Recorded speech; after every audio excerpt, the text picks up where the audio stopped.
you're going to run with the big dogs, there's only one place to be.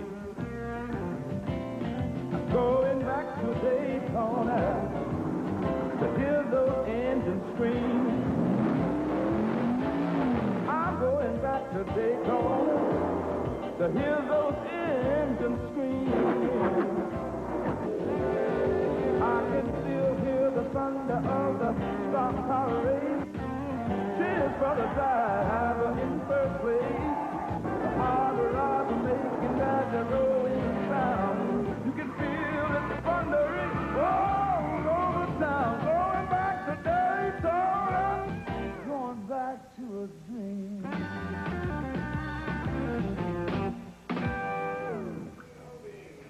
The world's center of speed, Daytona International Speedway, getting ready for its biggest weekend, getting ready for the sport's biggest weekend, the Daytona 500.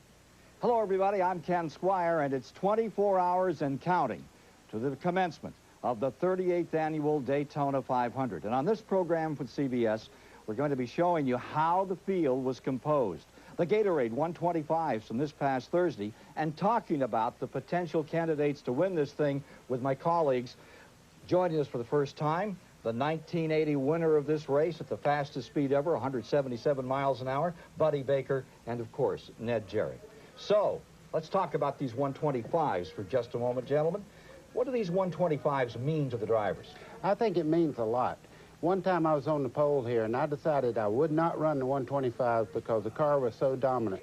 I didn't run the 125s. I didn't have any idea what the car would do in the 500. And believe you me, I paid for not running the 125s and learning what the chassis needed. Ned? Yeah, you learn how to set that chassis up, because most of the time you think of Daytona of speed, just outright speed, because they run, 190 miles an hour here. But the chassis on race day on the 500 is very, very important. So you can learn a lot from that race. Well, one thing we've learned here is that the man in black is definitely back. Dale Earnhardt has won the pole in grand style. We saw him win the IROC race out here the other day. He looks formidable. He's won 28 races now at Daytona, but he still has the Daytona 500 to look forward to. That certainly is a big story this weekend, but equally big is a man who can go into the history books as no one has ever gone before. And Mike Joy is standing by with Sterling Marlin now.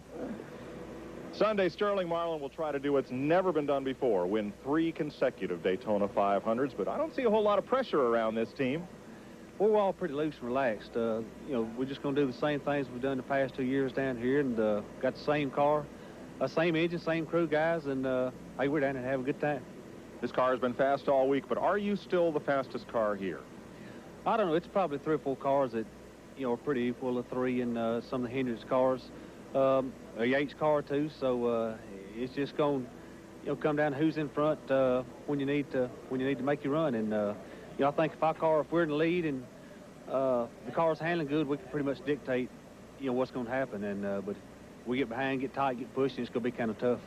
Everybody's talked all week about how you need a partner, that Monty Hall could win the Daytona 500 because he'll make a deal and somebody will go with him. And I haven't seen a lot of people want to draft with you, that you're out there kind of by yourself. Well, I guess I feel like our car is good. We don't need any help, and we've done some drafting, and Terry Labonte seems to work good with us, and Michael Waltrip. So it's just hard to say how it's going to come down. If it comes down to a deal like last year, and 10 laps to go and the caution comes out, if you're leading, what do? Do you pit, stay out? I don't know. It's a lot of variables that can happen. So just hopefully we're in position to be there to win the race. All right, Sterling Marlin goes for 3 in a row Sunday. Let's join Dick Berggren. It's been 139 races since Kenny Schrader has won, but you've got a whole new situation, and the car looks good. Is it good enough to be able to win with? It was good in the class, it qualified good. We set the 500 car up just like the Clash car, so we're looking forward to the 125s. I mean, we're kind of going to sit there and ride and see what happens when it's time.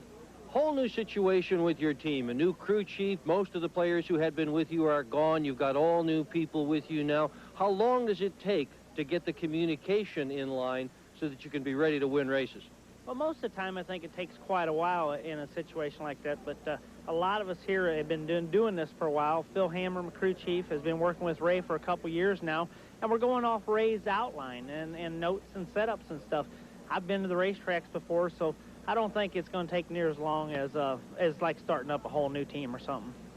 Will the 3 Hendrick cars try to team up and try to beat everybody else, or are you going to go with whoever you can go? You kind of do whatever you got to until it comes time to the last straw, you know, the last lap, and then you got to do whatever's best for you. David Hobbs? The restrictor plate racing has been made even more difficult this year by taking away that compression ratio, and the pickup's worse, and looking at some of the drafting, it looks like it's real difficult to get by people. How have you been finding it? It is real difficult to get by. Somebody's got to, you know, really get out of shape or something, and you need a lot of friends out there, so I hope there's a lot of people that like Kmart and Little Caesars and want free pizza or something afterwards, because they can follow in behind me and they're sure to get one. What happens if those friends aren't there on those last vital laps? I'll remember them and I'll take their names, but no, I mean, last lap, you're on your own anyway. You lose all those friends that you had those first 46 laps. John Andretti, fast enough? Back to you, Ken. John Andretti, a dark horse, to do what his uncle did down here, what Tiny Lund did, Derek Cope, Sterling Marlin, win the 500 in their very first time out as a winner in Winston Cup racing. Let's take a look at how the field is put together for the Sunday 500. 2 fastest qualifiers from that pole position qualifying day, they make it into the field. And then these 125s, they really tell the story. They take 14 from each of the races.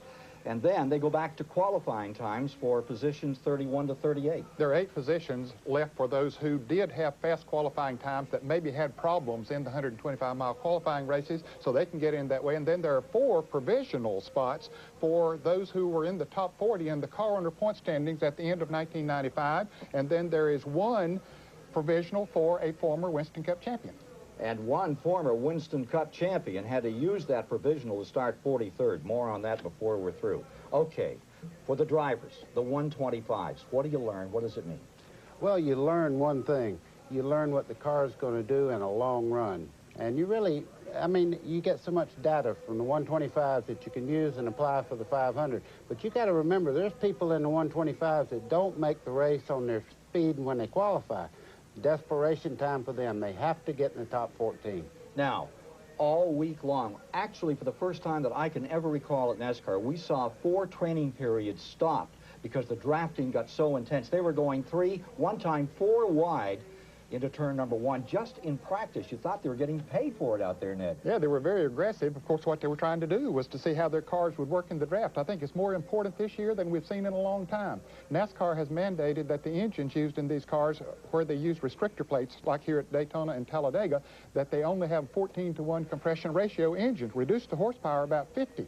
Cut the speeds about 4 miles an hour here. That brought the whole field closer together, and so the drafting is so important. So, let me ask you, Baker, make you more nervous? Everybody in there together, one big cluster? I don't think so. These are good race car drivers. You got to remember, the last place guy in this race is probably a champion somewhere on a local track, so they're working their way into the biggest race of all times, the American race, as we call it, and the 500, it means so much to these guys. Listen, this is a big show for them. To make it into the Great American Race, that's what this show's all about. The Gatorade 125s upcoming here on CBS. All the action that really established the field for the running of this Great American Race. Stand by. Hope you enjoy it right here on CBS. CBS Sports presentation of the Gatorade 125s is sponsored by Gatorade Thirst Quencher, the official sports beverage of NASCAR. The all-new Ford F-150, strength after strength after strength. And by Budweiser, official sponsor of the 1996 U.S. Olympic team. This buzz for you. Overcast day here at Daytona. Temperature low 70s, humidity 66%. A little bit of a breeze, but not that much as we get set for the first 125-mile qualifier. Let's go trackside with Mike Joy. Well, Ken, Dale Earnhardt's won 8 of these races, and he's the one guy in this race who doesn't have to run for a starting spot Sunday. So what will you be trying to learn in 125 miles here, Dale? See if I can stay out front for 50 laps. You know, the car is working pretty good in the last practice we ran it, and we feel good about it. I try to keep that streak of six straight alive and go for 7. So, you know, it's just a build up for the 500, tune up and try to get the car right and find out a little bit about it here. Does this car run much differently if it's in the draft than when it's out front? It likes it out front. And so does its driver. The one thing they've been trying to work on this morning, based on the weather, is how much of this front end do you leave taped off? You don't want the car to overheat, but you want a lot of that air making downforce on the nose. Let's go across the front of the starting grid. David Hobbs. Well, another man who likes to lead is Dale Jarrett. Last week, twice in the Busch Clash from the back to the front. Is this car this strong? Car's very good. This is a brand new car here, and I think it's a little better than what we had last Sunday. Robert Doug Yates gave me great engines, so hopefully I don't have to come from the back. We can stay up here in the front. Yesterday afternoon, Ricky Rudd expressed some dissatisfaction with some of the driving in the big free-for-all drafting session at the end of the day. Are you finding this? Well, it seems that a lot of the cars are running the same speed. Maybe we've got some guys in there that maybe aren't using their heads quite as much as they should. Hopefully that will take place today, that they'll use their heads a little bit more and realize they've got to finish this to get into the Daytona 500. Well, a little bit of doubt there as we go back to Ken. Starting grid, first Gatorade 125. The pole going for his 7th straight Twin 125 victory, Dale Earnhardt. And alongside the winner of last Sunday's Busch Clash, Dale Jarrett. Row 2, two-time defending Daytona 500 champion, Sterling Marlin and Robert Presley. Row 3, former winner in the 125s, Terry Labonte and Kenny Wallace. Row 4, a 3-time winner in these races, Bill Elliott and Michael Waltrip. Row 5, the rookie Johnny Benson Jr. and Jimmy Spencer. Row 6, a former 125 winner, Jeff Bodine and Wally Dallenbach Jr. Row 7, that's Bobby Hamilton and Kyle Petty. In row 8, he won a 125 back in 1976, Dave Marcus and Ward Burton. Row 9 is Mark Martin and Bobby Hillen Jr. In row 10, it's Steve Seligman and Lake Speed. Row 11, Bobby Labonte and Mike Wallace.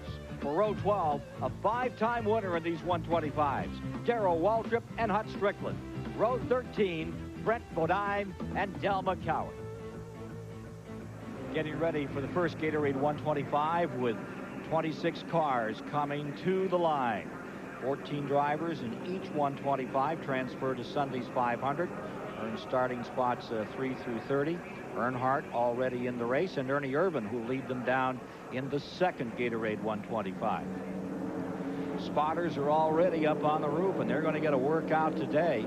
And those clouds may give us a bit of a workout. A few sprinkles reported down in turn number 1, but not enough to turn this one off. Here we go. 50 laps, 125 miles. Earnhardt and Jarrett to bring them down. The two that fought it out here in 93.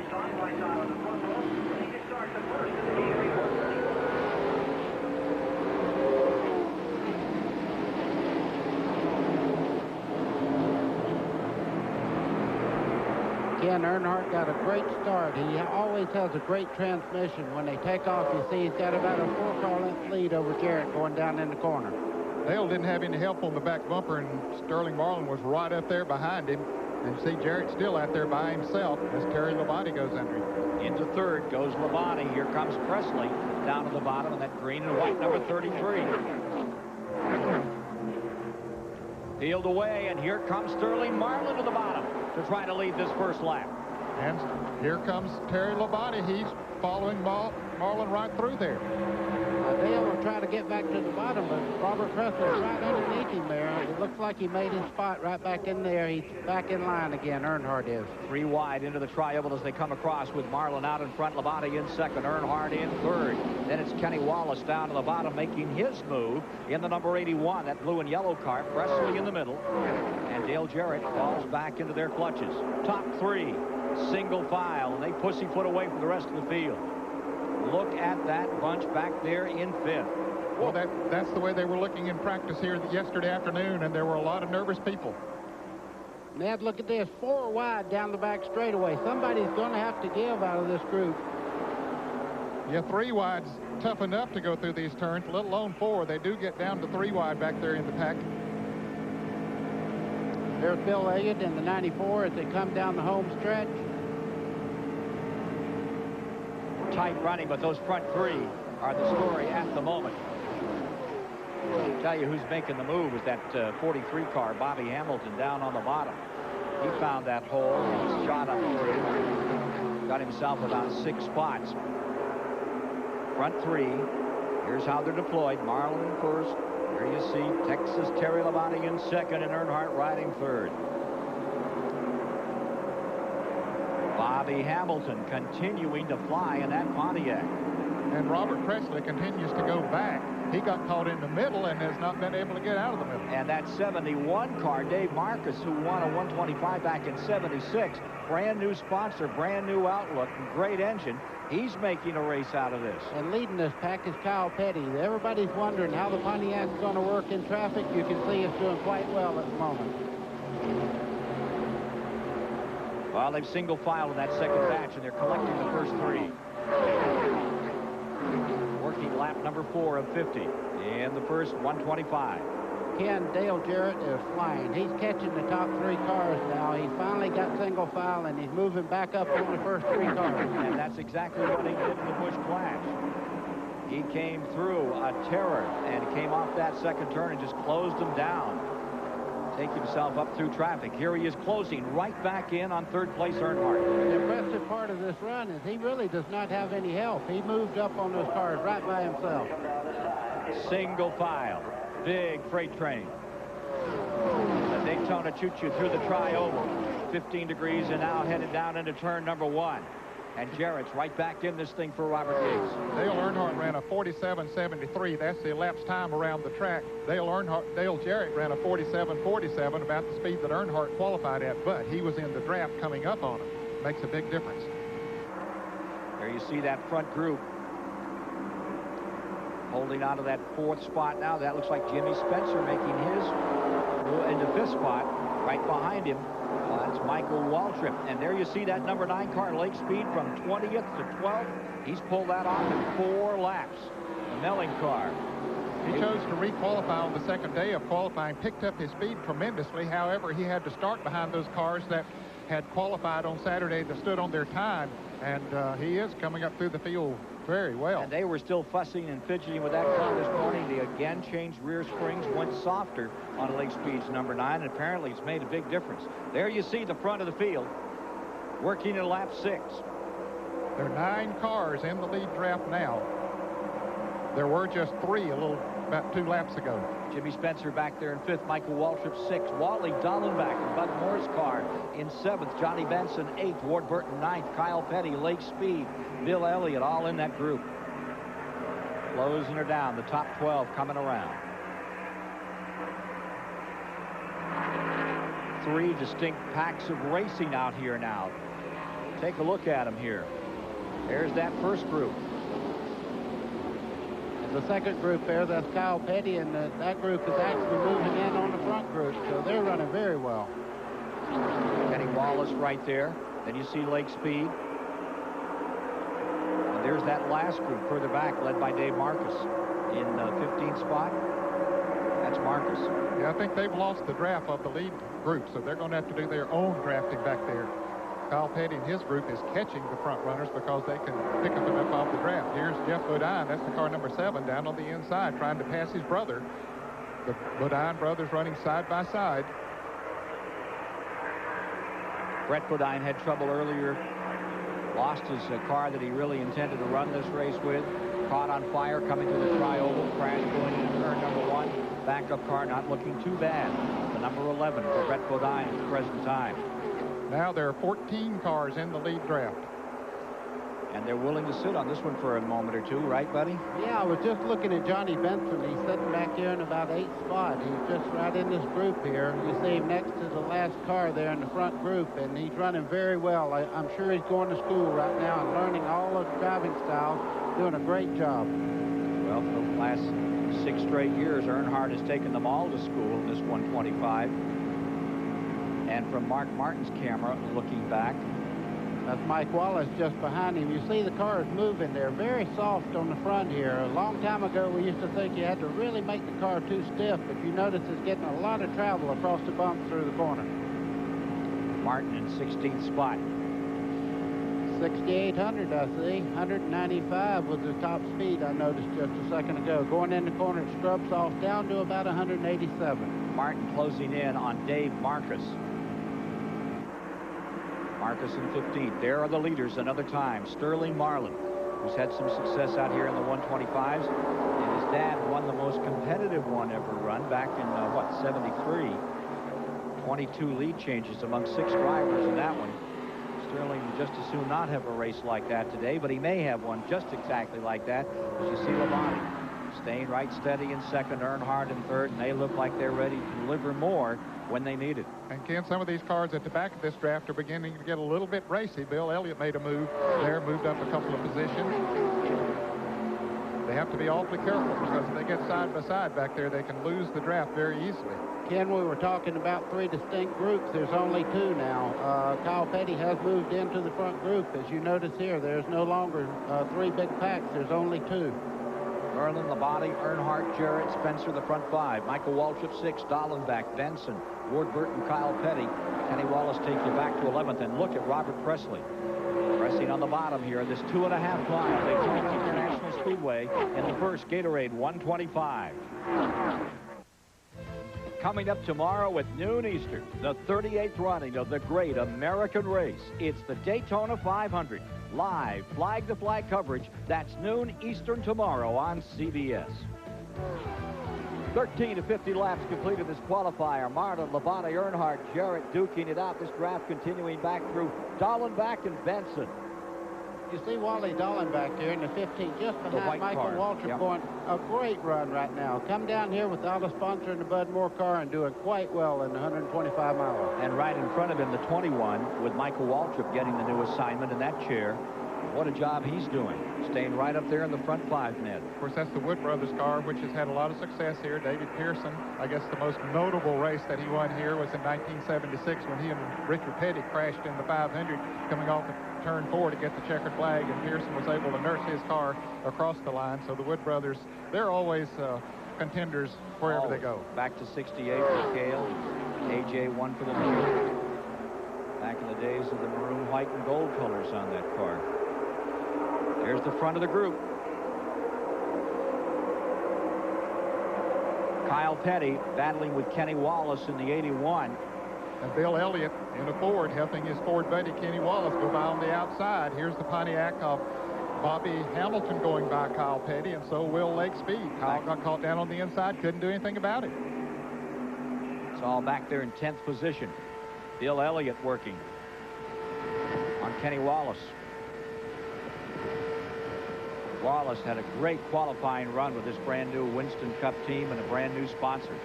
See Kenny Wallace just in front of him. The back of the car is starting to dance around just a little bit. Bill very comfortable, though. You can notice that his hands were very still on the steering wheel.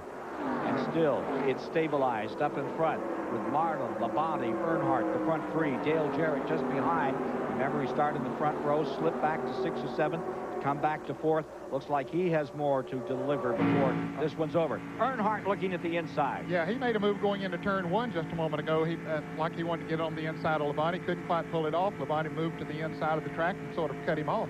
Yeah, every once in a while, these front cars, they're drafting pretty tight right now, and you notice some tape on the front of the car. Some of them might be running just a little bit warm. They duck out like that just before they go in the corner to get a fresh breath of air on that front end of the race car. Look at Earnhardt making another move. He comes down to the inside, sneaks a peek, trying to take his way through in this incredible shot from the airship. Here he comes. And Labonte's going to be caught up on the outside there without any drafting help unless Earnhardt can get back between them, and he does. Now here comes Jarrett and Michael Waltrip in the Fords. They're going to see if they can team up together and go by Labonte. Jarrett giving you these pictures at, what, 190 miles an hour. As he scoots back up into the 31-degree banking. Comes through 3 and 4. You know what? I think Earnhardt may have moved over like that and realized he had a lot of draft on the inside. The next corner, he made the move. Looking out the rear of Dale Jarrett's car. And you see Michael Waltrip continuing to press toward the lead in this new ride. Front 8 cars still tight together in here. Del McCowart, the only car to be lapped thus far as we work lap 18. There you see that number 15, that white and black numeral car is the Bud Moore car. It's in here on a one-race only basis with a one-time sponsor on that car. You can see that Terry Labonte was hung out to dry, but Benson chose to go with the 5 car down the back straightaway of Terry Labonte, and they should get by Dallenbach on the front straightaway here. Johnny Benson in that number 30, looking just as smooth as he did in the Grand National a year ago when he won the title there. Came up out of the Midwest, out of Grand Rapids, Michigan, the driver of that yellow number 30. Here's Labonte dropping way down the bottom there. Yeah, I don't think that was planned. I don't know why he moved to the bottom of the racetrack like that, but he dropped way off the pace. And again, those leaders trying to snap the whip and pull away from the remainder of the field. You can cut that, pare that draft down to 2 or 3 cars. That's what you want to do. Now Labonte is trying to bring them all back together. I think he'll be able to do it too, Ken. He has a very fast race car, and that's what he wanted to do, was get back in front of those other cars, and I think he'll be able to lead them right back up there. Gatorade 125, caution on the track.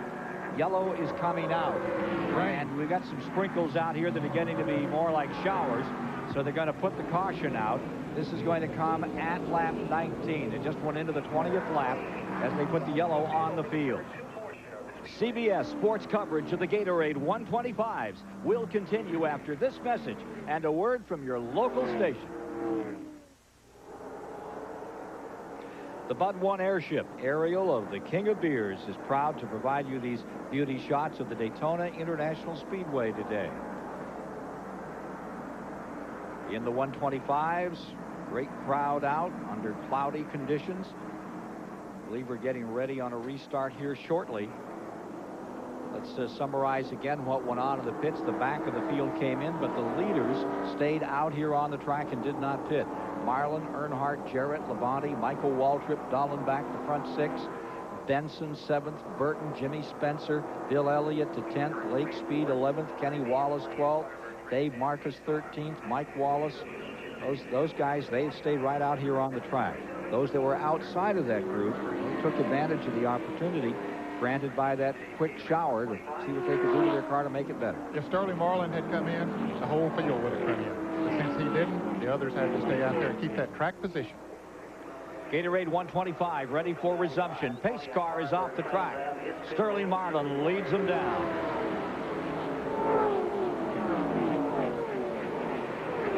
Sterling Marlin, who was second to Earnhardt in the 94 125 in which they faced off, added another time.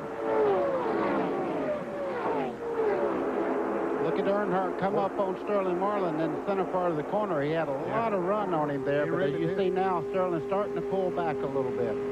Earnhardt did have a run on him. Now, Dale Jarrett thought he had a run on Earnhardt, but couldn't make any kind of a move. Everybody pretty much single file then as you look from first to second, second to first, down into turn number 3.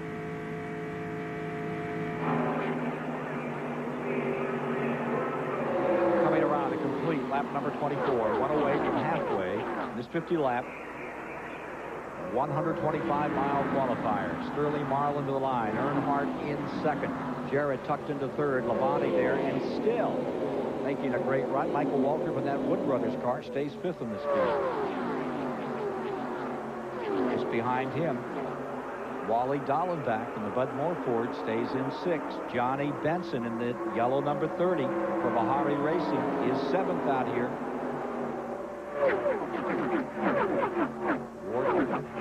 Running in 8th for Bill Davis. These set cars with restrictor plates didn't look fast. Those things were going when they come by that camera just then. I'm going to tell you, that makes you realize just how fast these cars are running here at Daytona. Buddy, I don't think it's time for them to start showing really what they can do or start too much passing right now. They'll wait till they get down to the last 10 laps. Do you agree? What I would try, if I was in this front group right now, I'd probably just hold my position. But as Earnhardt says, his car don't like to run second. It likes to run first, and the driver too. So if he gets a break, he will. Look at Bobby Hamilton there up beside Mark Martin on the outside. Hamilton made a great run at the outset of this race, then fell back a bit. Robert Presley, he fell way back. Now he's trying to get himself back into this thing. Darrell Waltrip way on the tail end of everybody, back about 23rd or 24th. There's Presley in the 33 with Mark Martin just in front. We just saw Bobby Labonte there a moment ago. He is the guy that's on the bubble right now. There he is at the middle of that pack. Last man to lead all the way was back in 91 with Davey Allison. Now Sterling Marlin is threatening that way. Here's Mike Joy. Ken, we knew the leaders would not have to stop for fuel or for tires, but that nobody did signifies that nobody is overheating running in that tight draft. Now, with the sun behind the clouds, it's probably 6 to 8 degrees cooler than when we started this race, but these cars don't need to stop to pull tape off those grills. They can maintain maximum downforce and not overheat, so everyone stayed out. Ken? Taking a look at those front cars right now, they look like they're ready to stay out the whole distance. Run that 125 miles with Marlin, Earnhardt, Jarrett, that front three. Well, there are 8 of them in the lead pack now trying to pull away from that second pack, which is headed up by Jimmy Spencer. On the tail end of that lead draft in 8th place, Ward Burton in the number 22. There you see it just going down there, following along after Benson. Ward Burton better be careful. You see he's dropping back just a little bit, about another 2 car lengths. He's going to lose that draft, but now he's starting to pull back up on Johnny Benson to get back in that lead draft. Buddy, unlike the days in the past when I was driving race cars and in the early days of your career, the cars were bigger. They opened up a much wider path in the air. These cars are so aerodynamic now, like you say, if you get just a couple of car lengths behind, you can lose that draft very easily. 7th and 8th, 30 and 22 coming by in this 8-car pack, battling for the lead. Gatorade 125, first round. Further back, there's Darrell Waltrip way out and back in 23rd position. Disappointing for him right now. He'll have to hope for a provisional starting spot the way things are going, unless we get one of those calamities like we had in 94 when they tore out 8 of them in the center of the race. Back up with the leaders.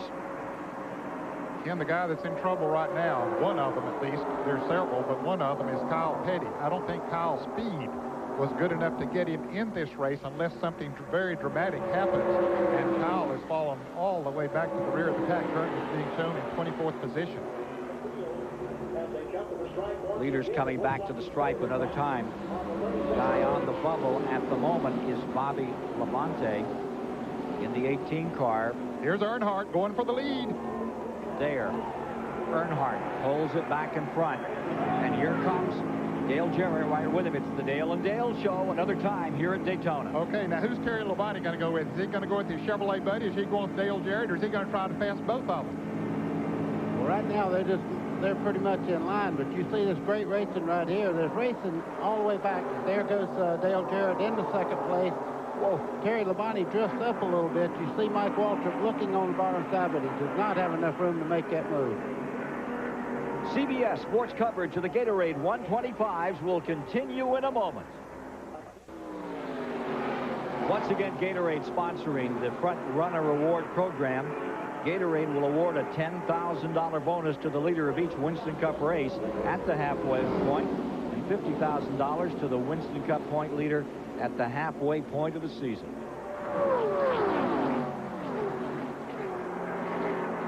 Take a look at the running order out here as Earnhardt and Jarrett keep it a Chevy Ford battle up in front. And as those cars have singled out, they're coming back up, and here comes Marlin, just showing how strong his Chevrolet is. Sterling Marlin all the way back up in there for second place. Jarrett was able to fall back in third. He sort of snuck in there ahead of Terry Labonte. Labonte perhaps had to let off just a little bit. And look at the 22 down to the inside. Now you're beginning to see Burton begin to roll out there. Ward Burton out of South Boston, Virginia. Very smooth driver. Won his first Winston Cup race a year ago, Rockingham, North Carolina. Looking really good. You know, Jimmy Spencer was fighting to get back in this group, but when they started running 2 by 2, he moved right in very close to getting in the back of Benson there, coming through turn 2. Look at Ward Burton in the 22. Bring that Bill Davis car up through traffic net. Yes, there were 8 cars in the lead draft, and Ward Burton was at the rear of it. Now he's all the way up to 5th position. And as Buddy said, that second group of cars has caught up to him. So there's, I don't know, looks like about 15 or 20 in that lead draft. Boy, there were 3 wide back in that group there. That's a very treacherous way to get around this racetrack, but we've seen it in practice all week long. They can run 3 wide all the way around this racetrack. Battle back there in 15th is a dandy. And they got another shower out here on the track. Let's see if it's going to bring out a caution. For the moment, Lake Speed in the number 9, the Melling car, is running in that 15th position. 15th, the cutoff point, with Earnhardt already having qualified. They pick up 14 more. Earnhardt on the pole for the first time in his career, getting ready for that 38th annual Daytona 500 here on CBS. I'll tell you who else is beginning to rocket up through this thing. Mark Martin in the number 6. He made a pit stop. Yeah, it was 20th. And look at him come along. What's that? 8th position out there now? Keep an eye on him. Again, one of the reasons Mark Martin's moving up like he is, he knew he didn't have a fast car for qualifying, but this car has a lot of downforce. This part of the race now, the cars really need to handle around this racetrack, and the better handling race cars will come to the front. 34 laps complete. I don't think Mark Martin's qualifying speed was good enough to get him in this race. Look at the rain on the back straightaway there. Boy, when you go through there just for a second, you go, uh-oh, I hope this is just in this little spot here. Not in the turn. Looks a little dicey out there. See Lake Speed take that number 9 up high. John Benson finds a hole on the bottom, pulls up beside Bobby Hamilton in that silver 25th anniversary for its sponsor, number 43, Petty Engineering. I think Johnny Benson's dropping back because of the rain, but he's run up front all the way. He touches him. Johnny Benson got together with Bobby Hamilton. I think he dropped back momentarily when it started raining, and these guys that run week in, week out in Winston Cup, they don't back off anything as long as that green's out. Yellow is out once again. They'll race back to the start-finish line. This will be a break for Kyle Petty. He wasn't too far, less than half a lap from going a lap down. And this is a key move coming back to this line at this point in the race. Shower. See what's going to be the look of this field as they come to the line. I guess everybody's got their hand up. It looks like they backed out of this one if they come to the stripe.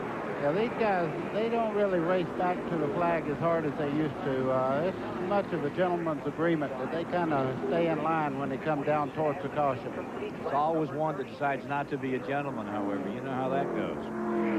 His name is Caution.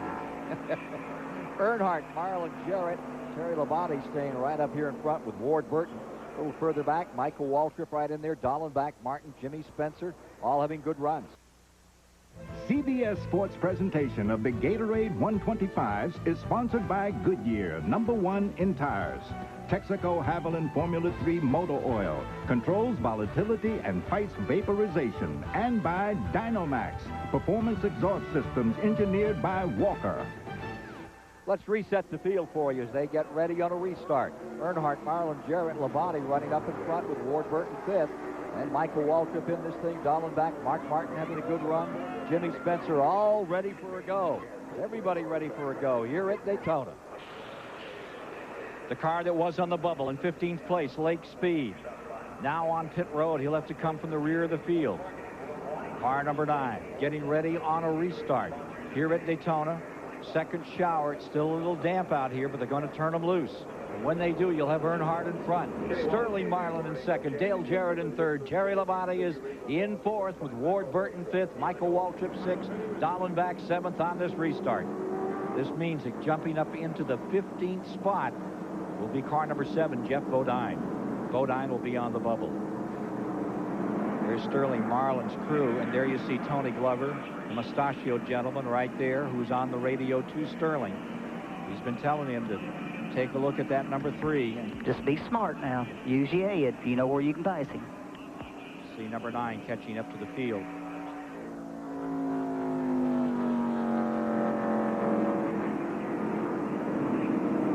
Talking Sterling Marlin into this restart.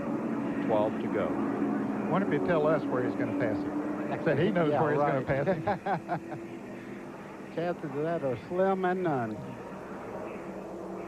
So Jeff Bodine is in 15th, and in 16th is Robert Presley, in 17th is Bobby Hillen, 18th is Kenny Wallace further back in this field as they continue to fight it out to get themselves into the Daytona 500, the great American race.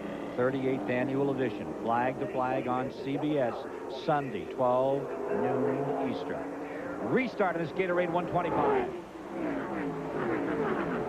Well, Ken, it's about to the stage of the race where you're not going to see people just sitting there from now, and they're going to start trying to make their moves here pretty quick to get up near the front if they plan to win this thing. In that shower, Kenny Wallace pitted. We saw Kyle Petty on pit road, as well as Bobby Labonte.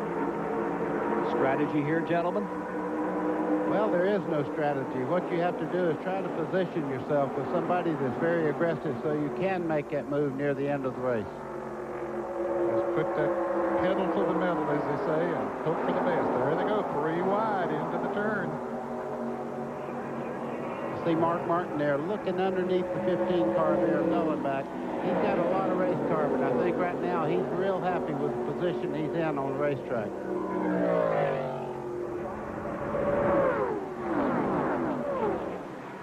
Peeling off the laps.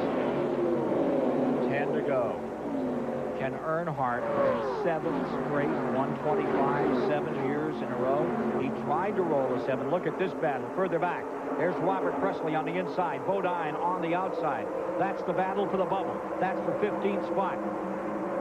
And Bobby Labonte coming up there in the Joe Gibbs car. That's the green number 18. He made a pit stop, put on 4 tires during the rain caution.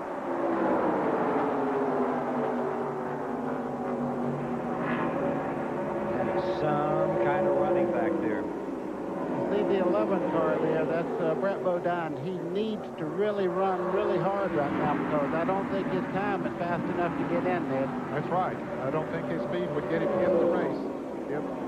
He doesn't finish in the top 15 here today. Robert Presley moves up through. Johnny Benson coming with him. Bill Elliott getting caught up in this group as they run them 2 and 3 wide. On that 31-degree banking, take a look at that, folks. 15th and 16th, 7 and 11 right now. The 7 of Jeff Bodine, the 11 of his brother. Get beat by anyone, but the one guy you don't want to get beat by is your brother. Here's that 11 just dropping back a little, leaving room for Presley. Bobby Hamilton there in the Richard Petty, number 43. He's battling pretty hard himself right at the moment. And there they all are. All of them. 20 strong in the same straightaway, about a second apart in this first Gatorade 125. Earnhardt continuing to lead. Just as much suspense back there for that 15th spot as there is in this battle. See if Earnhardt can win it 7 straight times.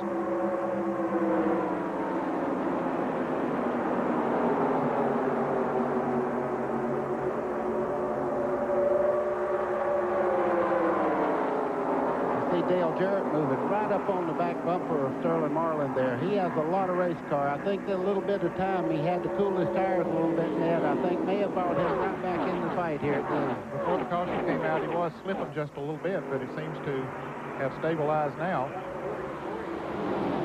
Look at Presley fight Jeff Bodine, that black number 7. Whoa! You guys are going to make me fall out of the chair up here. Lean on me. I tell you. Boy, that is some close racing. Hey, Ned, the boys just got to have fun.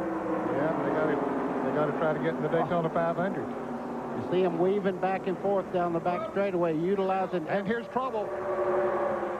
Back straightaway, 1 in the wall hard, and it catches the 18, puts Bobby Labonte up and over, and that's Brett Bodine's number 11. They got hammered on the outside, apparently into the wall, and Jeff Bodine, his brother's in it as well. You can see 4 cars all snarl as they race back to the stripe. Earnhardt in front. Sterling Marlin across in second. And Dale Jarrett coming across in third. There's Bobby Labonte out of his car. Bobby Labonte, as they fought for that 15th position, has to walk away from one after he takes a tumble. Bobby has the speed good enough to get him in the Daytona 500. But Joe Gibbs' team is not having a good week down here. They've gone to their own engine program, and they have been struggling. And there's Brett Bodine out of his car. And he'll be out of the 500. I don't believe there's much of a chance that he will be in it. And for the first time, he bought that team from Junior Johnson. The first time since this racetrack opened back in 1959, Junior Johnson is not here. That ought to be some ride in that wagon. Where is Jeff Bodine? Jeff was able to continue on. He did continue. He landed on the inside and came around. See a lot of damage there on the front end of the 11 car, Brett Bodine. What a bad weekend. He caught on fire in practice here and got in the wall. Now he's crashed another car. And down here you see Bobby Hillen working the 77 on pit road, trying to get it ready to come back out. He had a lot of damage on the right rear corner of that car. He must have got in that as they were spinning over there. Yeah, there's that damage as he comes back out. Now they're clearing up that back straightaway as quickly as possible and trying to get this race to finish under green. Some observations about this incident in the back straightaway, folks. Okay, that's Bobby Hillen in the car 77 down on the inside. It looks like he and Brett Bodine got together. That's where that damage on the right rear of Hillen's car came from. They got together, spun down to the inside. Bobby Labonte is going to come along and try to go on the inside of him. Lake Speed does get by down there, but Jeff Bodine gets caught up in it. So does Kenny Wallace in car number 81. Here comes Bobby Labonte. He's going to hit the Brett Bodine car, roll over on his top, slide down the track on his top, then it'll flip back onto the wheels. That had to be an eternity for Bobby Labonte. You could see him lock it up in the 18 and try to fight his way to the bottom to get out of this mess. Here goes Bodine on the outside. He makes contact there on Bobby Hillen, right on the right rear corner, and then they make contact. And Jeff did get tagged. There goes Kenny Wallace down in the grass there. He was very, very lucky to make it through there.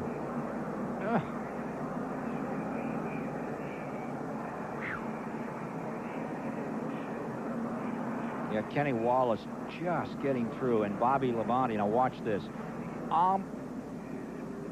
He did everything he could do. But for a fraction of a second, he was through that one, and that's the result.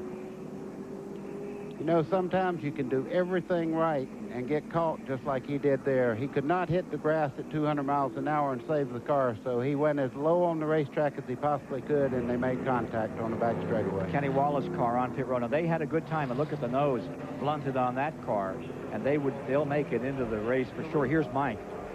Kenny Wallace has climbed down. It looks like you hit a wheel, the dirt embankment, or everything. I don't know. It all started coming off of turn 4, the lap before. I guess somebody got into Bodine. Are you okay? Oh yeah, I'm fine. Just pride hurt, that's all. I couldn't go nowhere. I had a good run going on the top side there, and ended up Brett Bodine got into Bobby Hillen there. They were shaking fists at each other going down the straight, so I don't know. Right. Dick Berggren?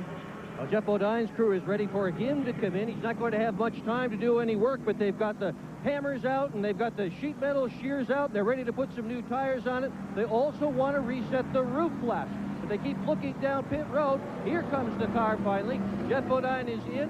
One of the mechanics does that work. Right front corner of this car is well torn up. Will hurt you a ton at Daytona, where aerodynamics is so important. Oh, that's Paul Andrews still working on it. Well, they may be able to stand on their time and make it in. See what's going on back behind the wall here. There's Kenny Wallace's car being pushed back. You saw the Petty crew there. They must be ecstatic. Bobby Hamilton back into 15th spot and on the bubble here. And here comes Bodine out to give it another shot. His optimism is up. The old glint is back in his eye this year. That sure took the wind out of his sails. That's Bobby Hillen back in the pits. They're still trying to get some of the sheet metal off the tires there before the race starts back. And they're getting ready to start back, buddy. There'll only be just a few laps to go. In fact, when they get the green flag, there'll only be 3 more laps to go. So it's going to be a real shootout. At Midland, Texas, Bobby Hillen is going to come out for those final 3 in a bruised and battered number 77. We'll be back after this message and a word from your local station. Pushing the field for you with 3 laps, 7.5 miles to go. The big story here, the man on the bubble as well as who's up front, Bobby Hamilton's there in the number 43 and 15th. Lake Speed 16th, Kyle Petty 17th, trying to take it away from him. For the finale in the first Gatorade 125. Earnhardt leads him down with Marlin, Jarrett, Terry Labonte, Ward Burton all in there. Look at this scramble out back for that 15th spot. Wow. Oops. Robert Presley right in the middle gets into Johnny Benson. That was Hut Strickland in the 8 car there that went all the way down on the flat with the left side. Boy, they want to get in this race in the worst way if you don't have enough speed to get in the race. 4 wide. Kyle Petty making a move on the inside. That's Lake Speed on the outside. And look at this battle for the lead. Here comes Sterling. Sterling's going to try on the outside now. You see Earnhardt going up the racetrack. This may work for Jarrett, though, on the bottom side to move up. Well, he made that car. Yeah, he made that car handle on the bottom, and the clash, and there he is diving into second spot. Perfect move by Dale Jarrett. And here comes Terry Labonte right back into it. Sterling stuck in 4th position now, and look at this battle down there. That's Walter making a move on the bottom side of Sterling Marlin there. He looks like he's going to make the pass there. Coming in. No, he didn't make it. Here comes Sterling fighting back on the outside. And on the inside, number 22 is in it another time. Take a look at Burton flying up through this field. And look at that 4 car come up on those guys. He's going to have a head of steam when he catches Dale Jarrett. I believe he'll blow right by him. Besides that, he's mad. When you see Ward Burton there, his time is not good enough to get him in the race, so he is racing to get in the Daytona 500. He's in good shape if he can just hold on in that white flag period. Excuse me, last lap. This is for it. And Bobby Hamilton back to 15th, holding that position to qualify. That is some slugfest. See Bill Elliott there in the 94 on the bottom side. On the outside, Robert Presley. Just in front of him is Dave Marcus there in the 71 car. Here comes Johnny Benson up. Ooh, here goes. Passing the grass on this one. Here comes Dale Jarrett. Here comes Sterling Marlin for turn 3. See Terry Labonte trying on the outside to stay in behind Sterling Marlin as they come off. I believe Dale Earnhardt may win this thing. And if he does, he's rolled to 7 straight 125s. Coming down for the finish. They make him triple wide to the line. You can give that one to Earnhardt. 7 straight years he's won a 125. When it comes to the rest of it, put up that old line too close to call. We'll wait for the official announcement on that 15th spot. But make no mistake about it, the man in black is back, and he intends to do business in the Great American Race. A look at the final results on this one, and we'll be going to victory lane with the Intimidator himself, Earnhardt. That's coming up after these messages. Back at Daytona with the results on the first Gatorade 125. Earnhardt, Marlin, Labonte, the top 3, and Dale Jarrett had himself a good ride out there. Got shuffled back a little bit on the last lap, but I'm sure he's happy to be starting 7th in the Daytona 500. Michael Waltrip for the Wood Brothers in 6th out there, buddy. Oh, I'm telling you, Michael ran a great race. Ward Burton in 7th there. He really had to do what he did because he didn't have fast enough time to make the 500, so he raced himself into a good starting spot for the Daytona 500. See Johnny Benson finishing in 14th as we continue to look back through the results on this first 125. Bobby Hamilton in 17th, stand on his speed. Waltrip, he'll have to look for a provisional out here for the 500. And let's take a look at some of the highlights from that first 125-miler. Ken, there was one major accident coming off of turn 2. You see the white number 77 of Bobby Hillin on the inside, Brett Bodine in the blue and yellow 11 car. They get together. Bodine spins around. He was hit by his brother Jeff Bodine, and Hillin continues to spin around. And as Brett Bodine continues down the racetrack, has no control of his car, here comes Bobby Labonte in the car number 18. He thought he had him cleared, hit him just enough to flip his car over on the roof. Then it does right itself back on all 4 wheels.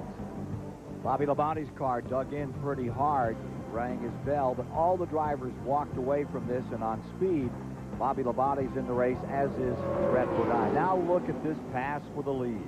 Dale Earnhardt moving up on Sterling Marlin. He moves to the inside, and that is a key pass. And let's join that man who made that pass, Dale Earnhardt, in victory lane with Mike Joy. 7-time Winston Cup champion, and now 7 straight 125-mile race victories for Dale Earnhardt. Well, Dale, you said this car liked it out front, and that's where you put it. Well, it did, and I got to thank Scott D. Young and all the guys back shop Spinny Clinton. This is the engine that we ran in the Busch Classic. We were so down in the mouth about after the race, and we got it tuned up in this car here. This is the car it likes, and I got to hand it to them guys. They worked awful hard over the winter, and we got a great engine, a good race car. The guys did a great job testing and everything, so it's all coming together here for me, and I was really happy to keep that streak of 125s alive. That's pretty impressive.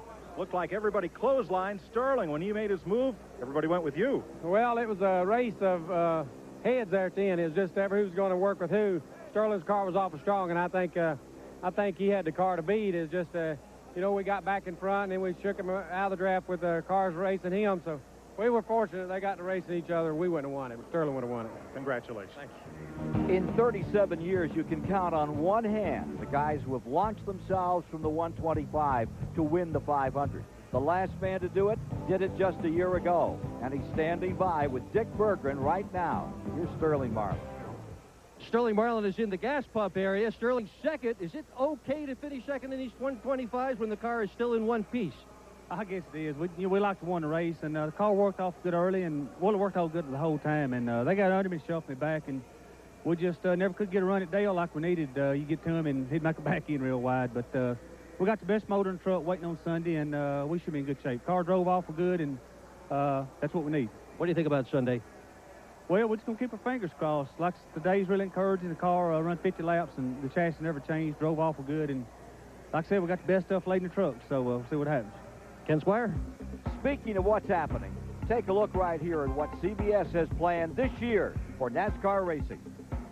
CBS expands its NASCAR schedule in '96. Tomorrow, for sure, the great American race, the Daytona 500. In June, Michigan. In July, from Talladega, the Die Hard 500. The Grand National schedule on CBS this year includes Watkins Glen, New York, Talladega, Alabama, and the season finale at Miami on November 3rd. And this year, the trucks come to CBS. And also on November 3rd, their grand finale from Las Vegas. That's on CBS, the best of NASCAR in '96. It's a great schedule. Hey, we got a great race upcoming. The second qualifier. Your way into the Daytona 500s right here, right now.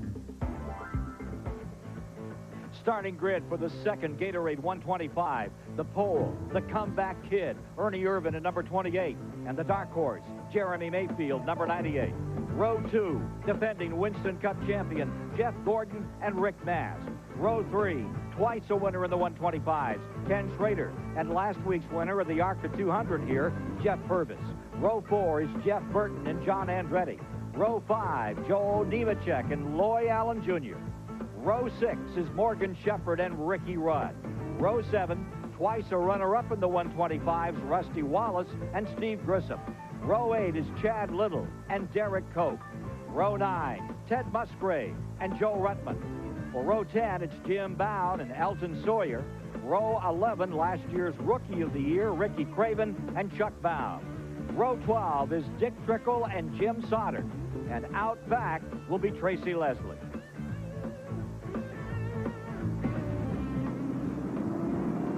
Field ready for the second Gatorade 125-mile qualifier here at the 2.5-mile World Center of Speed with 25 cars to compete here. And remember, Ernie Irvan is already in the field. 14 drivers in each 125 transfer to Sunday's 500. They are in starting positions 3 through 30. And Ernie is already there. Again, an interesting point. 7 out of the last 10 Daytona 500 winners have come from the second Gatorade 125 qualifying race. Now, do you believe in those kind of numbers, Baker? I know one thing. What we can look for here, we're going to look for a great race because there's some really good race cars up front. I don't believe in superstition when it comes to 500-mile races. Well, folks, you write this one down because if you're in the company pool, Ned Jarrett, he isn't wrong very often. This is the race to watch for the win. Here we go, folks, with Ernie Irvan, and then the dark horse, Jeremy Mayfield, up on the outside, and then Cale Yarborough, number 98. The comeback story of sports this year, Ernie Irvan, leading this field down.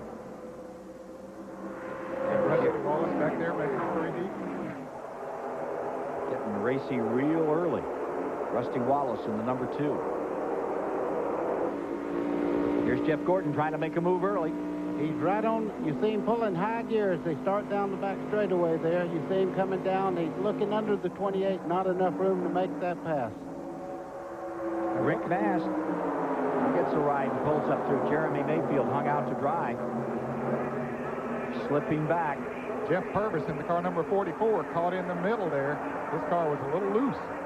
That's the red and white number 44. You see it right there, Jeff Purvis, the Phoenix car, still loose.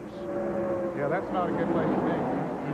You get the least amount of air in the center there of anywhere on the racetrack. And there's another 3-wide battle. Nothing holding him down. Ned, you're exactly right. His car is moving around quite a bit in the center part there. I know he would like to be able to move to the high side of the racetrack and get out of that dilemma there. He just did it. Won the ARCA 200 a week ago here at Daytona, Jeff Purvis. Meanwhile, up in front, it's Irvin. Now Mast looking for a shot at the lead. And that would give Pontiac. Oh, wow. Pull back up on 24.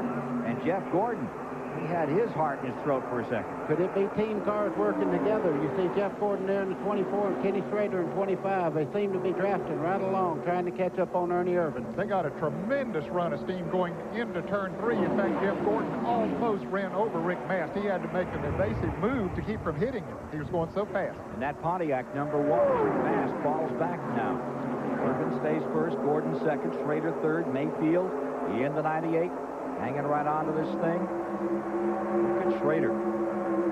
That's a rejuvenated guy. Ray Evernham taking over to run that team. And he's right behind Jeremy Mayfield, right behind Schrader. You see the 98 of Jeremy Mayfield. He was the fastest car in practice all through the winter sessions, and that car has been strong all week long. Had a tremendous qualifying speed, 4th fastest overall. Race day, Phil Hammer takes over down on pit road on that 25, and Evernham moves on to the 24. They could well be a major part of the story in the 38th annual 500.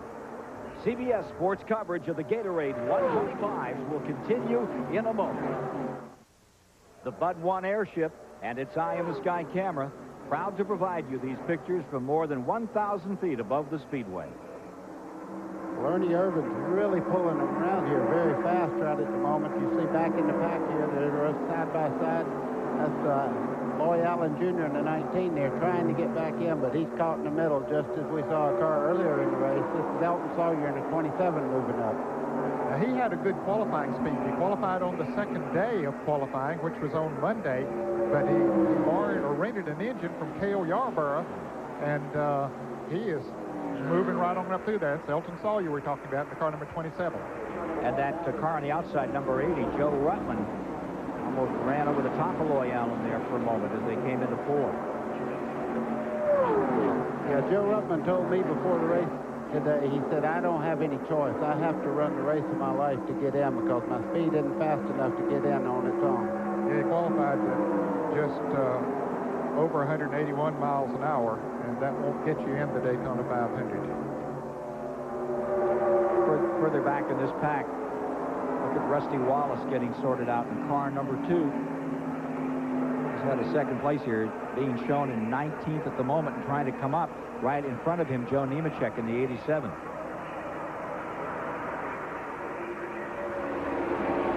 See Joe Nemechek out of the groove just a little bit, running down there by himself. The cars on the outside will just keep on going by him. He's trying to get back in, almost contact there between the cars. They will not let him back in line. And that green car in there is that new Morgan Shepherd ride. New for Morgan is the Butch Mock Motorsports team. They have a new sponsor on it this year.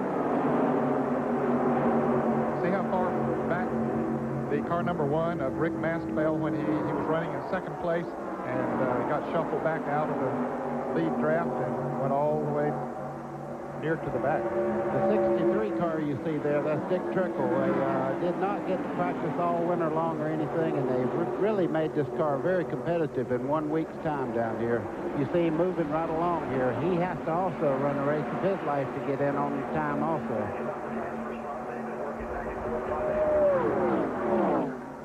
Record-setting crowd here at Daytona looking on these Gatorade 125s. Second race underway.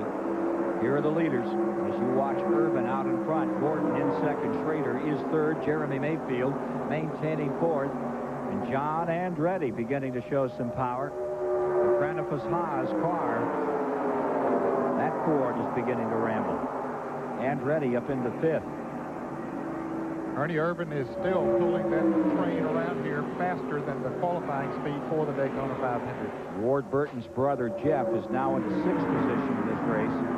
Some incredible times on this event. 14-1 compression engines in Winston Cup racing this year. And what a difference it's made. Stacks them right up. Last time around, over 190 miles an hour for Ernie Irvan. Ned, when you get pulled around here at 190 miles an hour, there's really not much any need to pull out and make it trying to go to the lead, because Ernie Irvan's really taking these guys for a ride right now. I don't think there's another car out there that can run that fast. So, yeah, they just want to hang on. Look at Chuck Bound right in behind Rusty Wallace trying to wake his way through underneath Chad Little's number 97 up on the outside. That's Wallace on the inside. And they get him 3 wide. Ooh! Wallace got tagged. He's still trying to get it back. He took pit road. And he's wide open, but that was the only choice he had. He got throttled coming down out of turn number 4. We got to look at that one again, folks. Holy smokes. It looked like he was on his way. That was probably the most heads-up driving I've ever seen anybody do on the front straightaway. Had he gotten the grass then, trying to stay in with that group there, he would have certainly wrecked. He went down pit road at close to 190 miles an hour. Saved his car and kept on trucking. He's lost the draft, but he's still out there. And he's still got a race car. Take a look at this replay of what happened to Rusty Wallace. That's Rusty Wallace on the inside there, second car.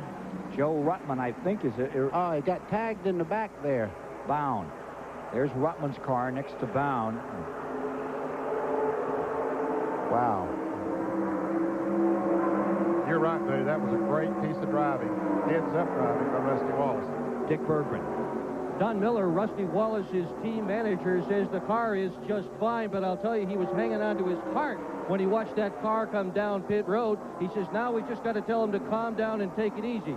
The problem with that is he's lost the draft. He's well back. He's 24th. Irvin stays first, Gordon in second. Kenny Schrader into third. And the guy everybody's talking about, Jeremy Mayfield. That's the name to write down, think about for the future. In Kaylee Arborough's car, a year-old car, one they brought here last season, having a whale of a race. See, Morgan Shepherd beginning to run a little bit higher line there. That normally means the car is pushing a little bit or having a little bit of handling problems. So I'm sure he would like to have that car handling just a little bit better so he could stay on the bottom and then the draft a little tighter. Ken, you were talking about Jeremy Mayfield, car number 98. We got a report that his car is beginning to heat up a little bit, running a little bit warmer than he wants to. There's that Morgan Shepherd. There's the look of Morgan Shepherd for 1996, and right behind him you see Purvis. You could see that car pushing just a little bit up out of the corner then, Ned, but he does like a tight race car, so it might be doing just what he wants it to do. Jeff Purvis is in 7th in the 44. Ricky Rudd in the 10 is in 8th. Then Jeff Burton is 9th. Steve Grissom is in 10th. And back on the bubble is Joe Nemechek. CBS Sports coverage of the Gatorade 125s will continue after this message and a word from your local station.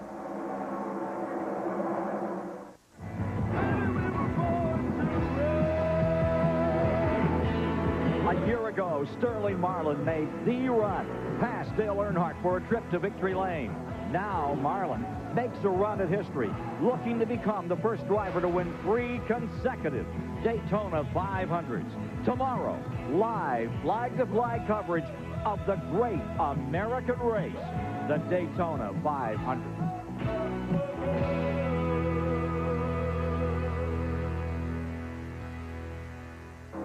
And what a preview we're getting of the Sunday 500 here with Ernie Irvan leading, Jeff Gordon, Schrader, Mayfield, Shepherd. That front 5 all tight together.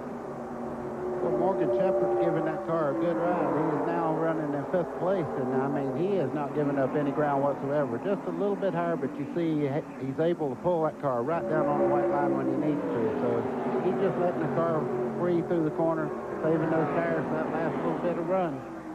But the story of this race is Salinas, California's Ernie Irvan in this car 28. 10% chance of living through the night back in 1994 in July after that terrible crash in Michigan.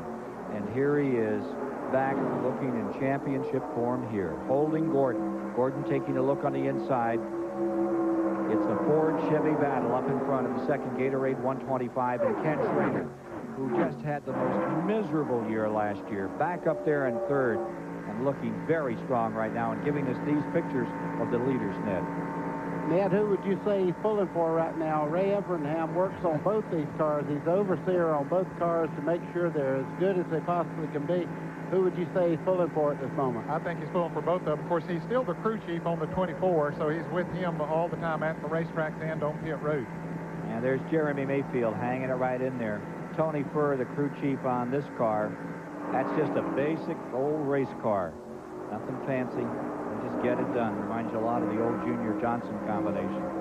Whatever it is, it's moving quite well. And Jeremy Mayfield, you talk about a kid that's on the way to the top. He's on his way. Well, he's still among the top 4 at the present time. Jeff Gordon showing the patience of a champion. At 24, the Winston Cup champion, made $4 million last year. Take a look further back. Get closer to where the bubble action is here. That one that will and one that won't. Chuck Brown, that red and white car, and just in front of him. That's Steve Grissom there in the Hanna-Barbera car. You see all those little characters on the side there as he goes around the racetrack. Right now, nobody cares what's on there as far as colors, though. He needs to go pretty hard. Mike Joy. Ray Evernham, the cars you worked on all week are running 2nd or 3rd. How much tougher has it made your job supervising 2 teams? Well, I've got a lot of good people behind me, so that makes it a lot easier. And, you know, I've got kind of mixed emotions because my cars are running 2nd and 3rd, but it's awful nice to see Ernie out front again. So, you know, it's a good picture right now, but maybe as it gets closer to the 50th lap, I'd like to see one of our cars out front. That's very diplomatic. Yeah. Dan? Ernie Irvan has other feelings about that. Brought him out, ran a truck race last year, ran a little Winston Cup at the end of the season. Look at Dick Trickle in that 65, that blue car up on the outside. He's given that thing a great ride. He is being shown, at the present time, 15th on the field, 15 laps down. I don't know what's wrong with Joe Nemechek, but he is going back through the field. The car must not be handling very well. They say there's some smoke coming out of number 63, Dick Trickle's car. Well, we saw those cars up front beginning to, there you see a little smoke out of that car, beginning to shuffle around. Morgan Shepherd trying to move on the outside of Jeremy Mayfield. Mayfield getting caught.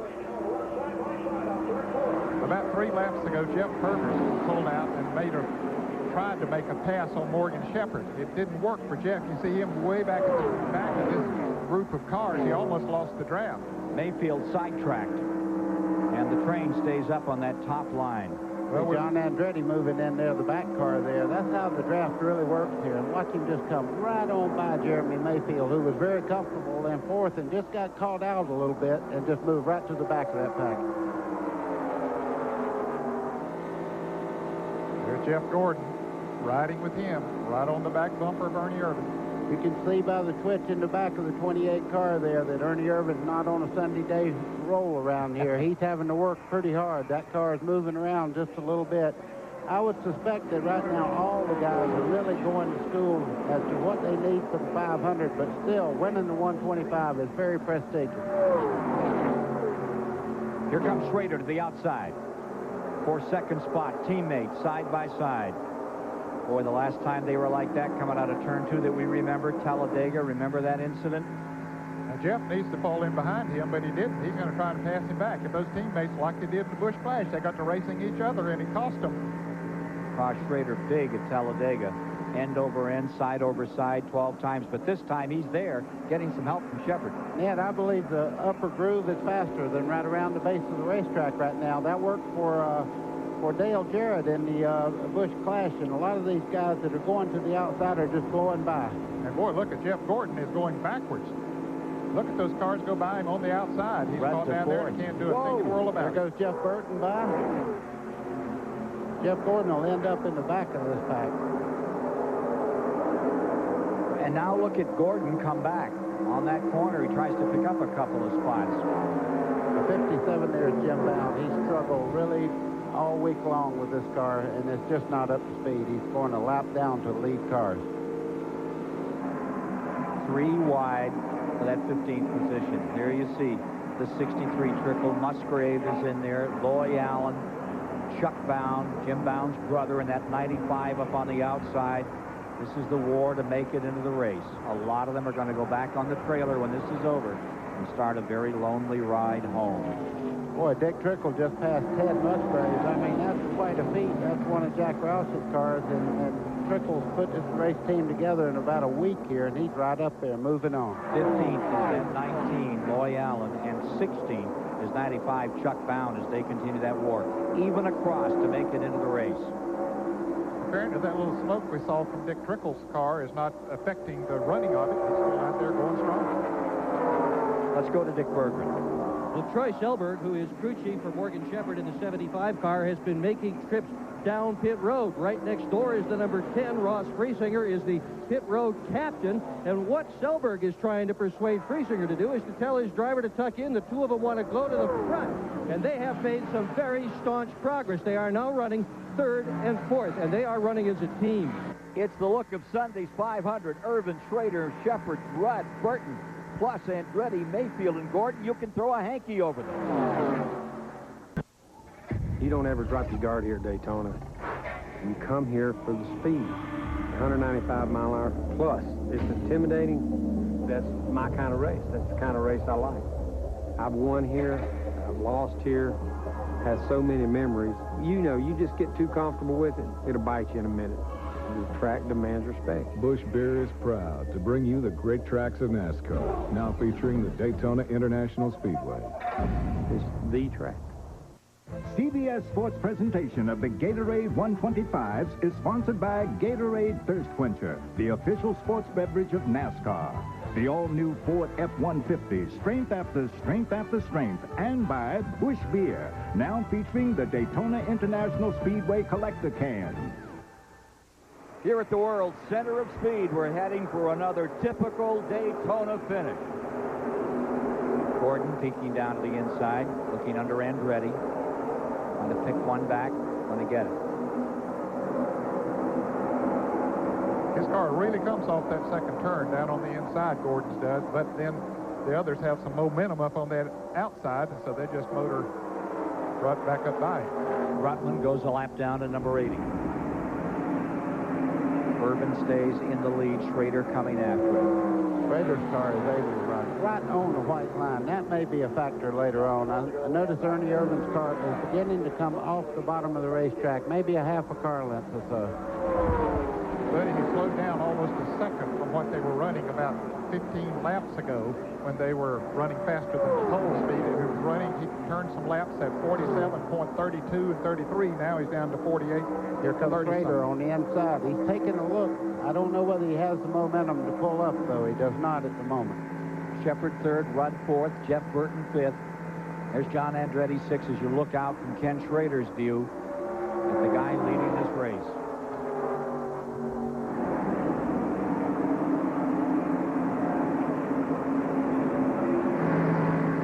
See Kenny Schrader there. Look how still his hands are through the corner. That means that car is really getting a lot of downforce, everything. Now this is through the dog leg, down the front straightaway. Now as he comes out here, you'll see the number 1 corner as they start down this way. When he starts in the corner, watch how smooth his hands are getting into this corner. That car is really working well. You see the white line, that's the base of the racetrack there. It's hugging right around the bottom. Ernie Irvin's car is getting to dance sideways just a little bit. And you saw that little piece of tape there on Schrader's steering wheel? That means that it's straight up and down. That's when he's going straight. See, now it cuts to the left a little bit. My car don't drive that good on the highway. I'm watching them go in the corner. Boy, that thing is really getting some downforce. You feel it in the small of your back? Does it drive you right through the seat? Oh, it's a good feeling when you have a car that's working that well. You see these guys, though, I don't imagine they're sitting there quite as steady as the others. This is for all the beans here. These guys need this. This is for the bubble right here. That's for the lead right there. Halfway on the field. The second Gatorade 125. Bobby Allison's number 12 with Derek Cope at the controls. That's Elton Sawyer there in the 27. Ted Musgraves in the 16. Bobby Allison's car is 10th. You see Sawyer in that black and white number 27. He's in 11th. Dick Trickle is in 12th. Musgrave 13th. Chad Little 14th. And the 80 car pulling out of it. Joe Ruttman gave it a good run today in the early going, but something went amiss. And Joe Ruttman goes back behind the wall. Stay right here with these leaders as you watch Ernie Irvin bearing down.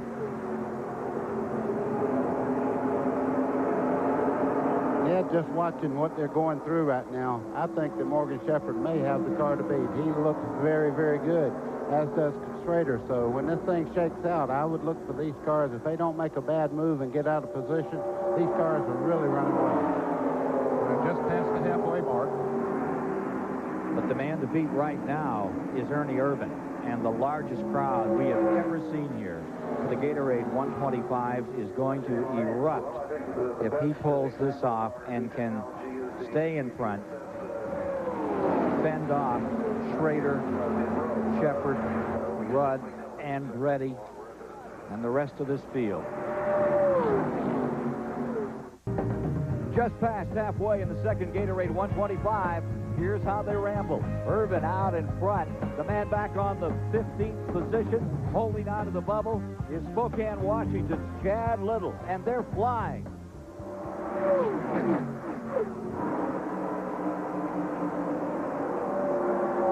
John Andretti there in the 37th fighting with Jeff Gordon. They need to break this off and get back in line and catch back up to that lead crowd, or they'll lose the draft.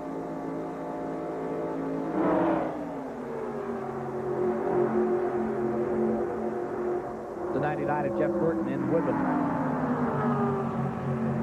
Tail ending this lead draft, and this is where the story is right now in the second Gatorade 125. As you watch Ernie Irvin, who won a 125 in 1994. Whoa! Take a look at Gordon once again, using turn 1 as a diving board into turn number 2 up there on the high side. That's that outside groove I was telling you about. You see Ricky Rudd fighting back, though, and now he has a little bit of help from John Andretti on the bottom side. When they're this tight together, it's real tactical then. Yes, it is. You see Jeremy Mayfield fighting his way back in now. He had lost the draft just a second ago, and now he is back up in the front group. When those cars got side by side, that allowed him to pick back up in a very quick moment. Ernie Irvin continues to get slower, which is not that unusual. As the tires get worn, then you are going to slow down a little bit more. So he's down now to about 48.60 in elapsed time. And it does look like he's getting a little loose there, buddy. Yeah, Kenny Schrader's right on the white line all the way through the corner. I'm looking at Irvin. He's beginning to dance sideways just a little bit. You see this big interval opening up there as you saw how much empty racetrack there was from this front group. It's 4 or 5 seconds back to that second pack. It's all right in here. Here comes Jeff Gordon back under Jeff Burton as they come off the corner there. He makes the move pretty easily there. Talking about Ernie Irvin, he is one of those types of race car drivers that can run sideways all day, though. It does not unnerve him to be a little bit loose, so that don't really bother him at all. He's a hard-nosed race car driver. No doubt about that. 20 laps to go. His confidence level is back, and Ernie Irvin is leading in this race with Ken Schrader trying to come off the worst year of his career right after him in second spot. California versus Missouri up in front, Ford versus Chevy, and Morgan Shepherd carrying those Raymock colors on number 75. Stays right there in third. Ricky Rudd who's come here year after year to run in the Daytona 500. Had his share of upsets and heartbreaks. Look at him holding on to this one. He could be a major contender to win the 500 on Sunday. Ricky Rudd making his 20th start for the Daytona 500 this year.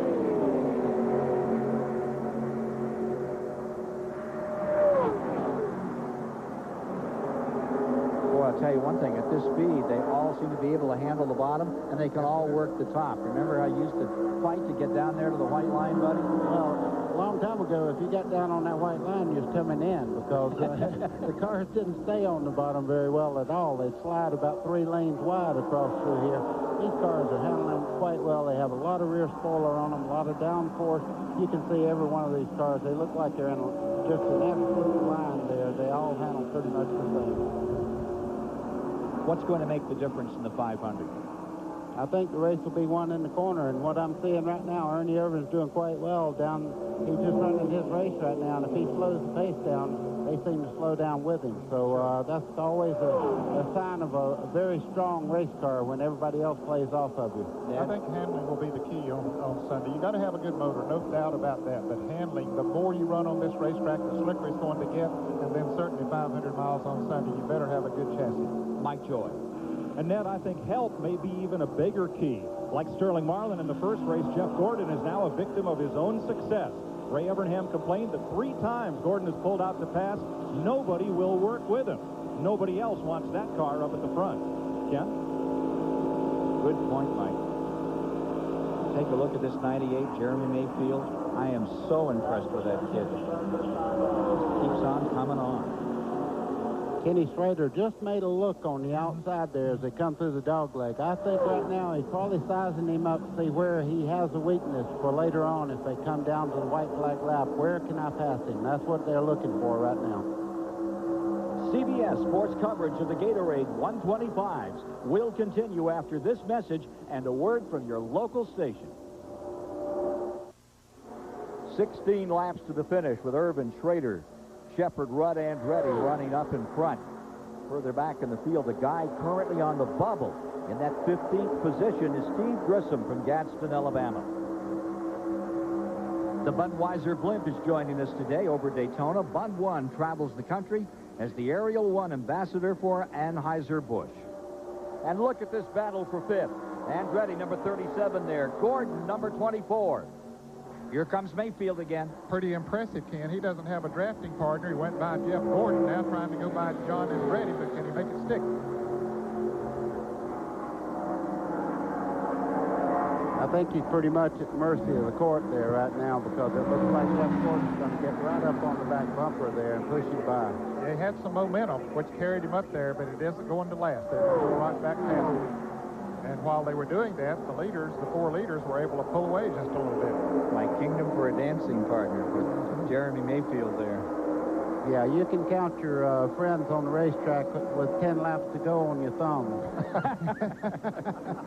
Here's Mike. Ken, I got a little concerned when Mayfield dropped to 8th to the tail end of that lead draft and started to lose it.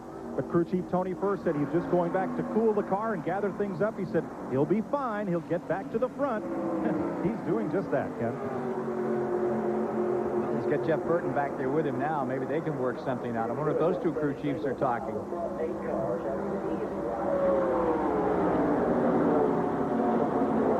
It would appear that Schrader is just waiting his time. Just loading up the 12 gauge to take another shot here.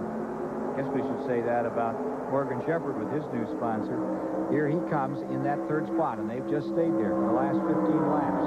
Been patient, waited this one out. Ricky Rudd looking very strong. Ricky was a little frustrated with some of the driving in that final practice yesterday and had some words after it was over. Well, Ricky will let you know how he feels about things. He's not one of the race car drivers that says that's just racing. He'll go over and talk to somebody if he has to. And to the main subject if he has to. Got to admire it. You know, we talked about Ken Schrader. Does he Does he have something left for Ernie Irvin? How about Ernie Irvin? He might have something a little left there right now, too. I was just fixing to say, the only person that knows what Ernie Irvin has is Ernie Irvin right at this moment. But you see these two cars, they begin to pull just a little bit in the center part of the corner.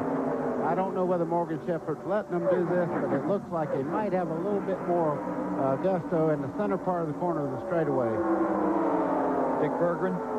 Well, what's going on is the drivers have been very concerned during practice about the three-wide stuff. Because these cars are now so equal, they seem to be able to go through the corners three-wide. That is a very risky thing to do, and many of them have voiced their concerns about it. Ted Musgrave may have had the best comment of all. He said there are three lines on this racetrack. There's a high line, a low line, and a no man's line. Ken Squire? Nobody's... Oh, Schrader trying that high line for a second. He edged it out. Shepherd pulled it up just a little. Shepherd second back here in '89 in one of these races. And Rudd now trying to move around Shepherd as Schrader took a look, but those cars running third and fourth are side by side. There they are. Rudd on the inside of Morgan Shepherd. Here comes Jeff Gordon up on the outside. Who's going to win this battle? I think that outside lane will win it, buddy. Look at Jeff Gordon coming on the outside of Ricky Rudd. I mean, this is a power move, and it's time to make these moves. If Jeff Gordon has anything at all right now, he's got to pull it out of the stocking. Andretti peeked to the inside on that to try to make it three wide. And was wise to pull back in. Take a look at the car that's now on the bubble out here. That is Jeff Purvis. What a class act he is. Won that ARCA 200, climbed out of that car, and said, I've won this for a guy that did more for me than anyone in this game, Neil Bonner. You see Chuck Bound there in the 95. He's running in 16th spot. Nothing's easy in racing. Believe me, the leaders fight it out, but these guys are fighting just as hard right now for that good starting spot. Yeah, Chuck Bound's having a great ride in this, and they were having trouble in the earlier part of the week. They've been getting better all the way along. They may make it on time alone. That's Chad Little in the 97 there trying to move up also. I don't know whether his speed was fast enough to get in or not, but you see him trying to make that move on the bottom there on Chuck Bound as they come out of the corner. Pulls up a spot. Sterling Cowboy, Chad Little, trying to make it into the 500 out of Spanaway, Washington. Up in front, you've got Irvin still in front, dominating this race, and Schrader willing to wait for the lap that makes the difference, as does Morgan Shepherd, and all of a sudden Jeff Gordon's back in it. And he's right back in it, no doubt, and if he can get up there on the back bumper of his teammate. You have 3 Fords and 2 Chevrolets in this 5-car pack running up front, and they're going to help each other. But when it gets right down to it, buddy, on that last lap, they forget what brand they're driving. Well, we've already seen what teammates think of each other when it comes to making moves on the racetrack. Believe you me, like I told you a while ago, when it comes down to 5, 6 laps to go, it's every man for himself, no matter who you run for. But you got to find somebody to make that move to carry on to get you up there. Well, I'm sure everybody from third place back is expecting Kenny Schrader to make a huge move on the back straightaway and then possibly make it 3 wide going into 3 down here. So that's where the move probably will be made. Back straightaway, man? I think coming off of turn 2 is when he will try to get a run coming off of there and draft past him on the back straightaway. I agree totally. No chance to run back in 3. Of course, we don't know what that Ford's going to show. Yeah, he might not be able to even do that. And there's the battle, and there's Chad Little up on the outside of that number 97, fighting with Jeff Purvis for that 15th position in this race. They take 14 cars. Ernie Irvin has already secured himself a spot on the outside of the front row. This is a test run for him and some extra cash in the old pocket. Well, I can tell you right now that Chad Little needs to keep that spot. 183 won't be enough, I don't think, Ned. I don't think so either. Finish coming up, and it looks like it may be one for the ages. 6 great NASCAR champions dicing here, fighting it out to decide the second Gatorade 125. No, we saw Rusty Wallace make that great move come on pit road when he got tapped off of turn 4. They're just about to put Rusty a lap down. He's been out there running by himself, no drafting partner whatsoever. And his time will be good enough to get him into the 500. Well, if it doesn't, he'll have a former Winston Cup champion provisional.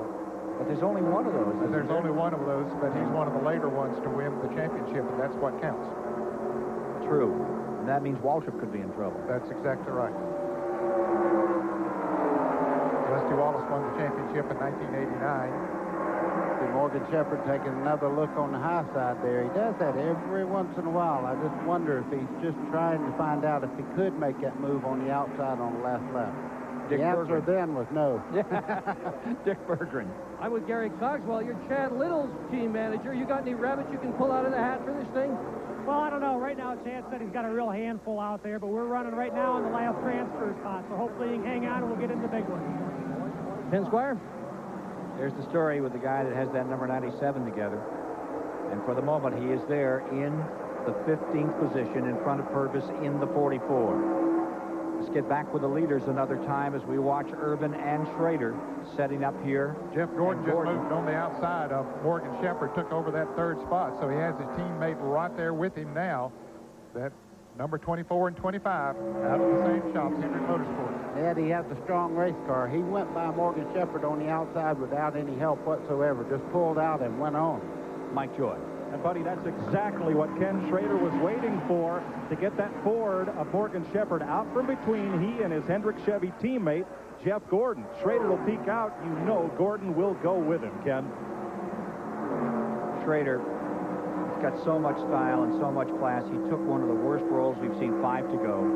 A year ago at Talladega, and after he came out of that infield care center at Talladega, went over to Evernham and said, hey, I want you to let Jeff Gordon know I don't hold anything against it. That's racing. And he had one eye closed and all banged up, but he took the time to do it. That is a teammate. It really is. These three have broken away a little bit while the others got to racing a little bit back there. Now Morgan Shepherd trying to pick the draft back up to catch that threesome up front. And then Andretti runs in that 5th position. With him comes Rudd in 6th. Schrader looking back at Gordon. Look at Gordon's car. Look at the front valence on that car. It's virtually on the racetrack. That's great downforce. That means the car is getting good grip on the front tires. Second looking at 3rd. Leader continues to be Ernie Irvan. The comeback story of the year continues to be written by the guy in number 28.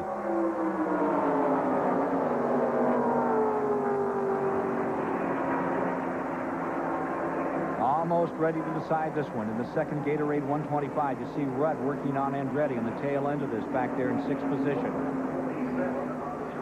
You look at Gordon and Schrader looking each other over. Front to back, back to front there, Ned. That's out of each of those cars.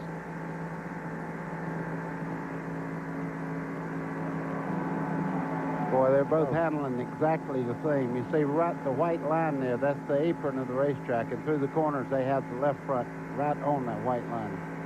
You sure don't want to get down on that white line, or you're going to take the ride of your life. Right to it. No more, no less. The mark of these champions.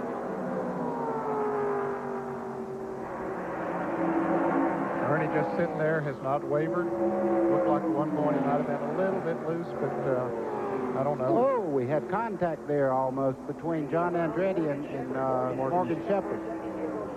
Morgan had a handful. He had to regroup. Yeah, he had to back off, and that put him at the back of that pack. But he still has a race car, so. Little twitchy. Down to the end of this one. Run all the way under green.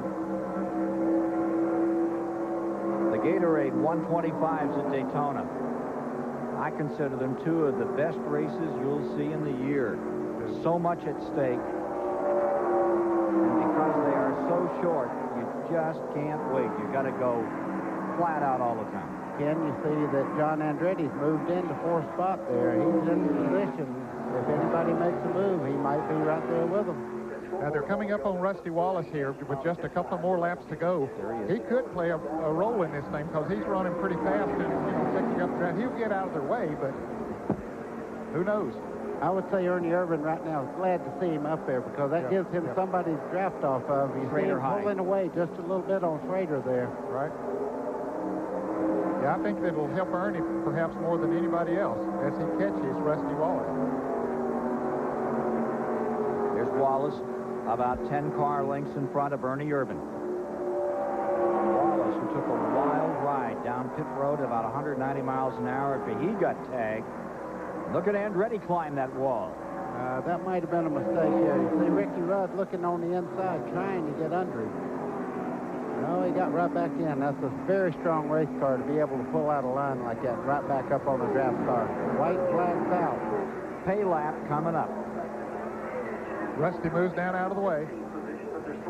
You let them find it out. Schrader fades up high. Schrader's side by side now with the lead car of Ernie Irvan as they come down towards the back straightaway. And he knows his teammate will go with him.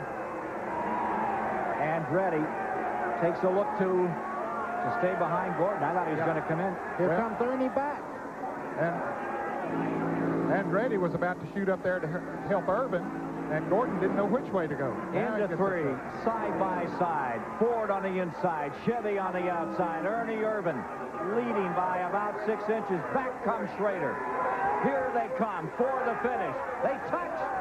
They come to the line. Ernie Irvan pulls it off. Oh, what a finish for Robert Yates and company. Ernie Irvan and Schrader, 3/4 of a lap side by side. That one will go down in the books. Now that just comes down to who wanted to win the most then. I mean, he did everything that you could do to win a race. He made contact. Everything was just perfect. And man, what a great race. Photo finish replay, folks. This is how they finished the second Gatorade 125. 5 cars to the line. Andretti closing on the inside. Looks like he may have taken third from Gordon. I think he did as they crossed the start-finish line. Well, that is some moment. And we'll be in victory lane with Ernie Irvan to celebrate this incredible comeback. Bulletproof today. The guy they used to call Swervin' Irvan. Not anymore. Just call him winner. That's what he is. Can't wait to hear his sentiments when he unbuckles in victory lane. Final results on race number 2. Ernie Irvan up in front, Ken Schrader, John Andretti, Gordon Rudd. Good run. What a race it was near the end. Looking a little further back in this field, here you see Morgan Shepherd and Jeremy. Jeff Burton had a good run. Yes, he did. Elton Sawyer came from far back in the field to finish 9th. And there you see the last ones that will get in the Daytona 500. Chad Little bringing up the group there. Yeah, Dick Trickle did very well as we look back through the remainder of the field.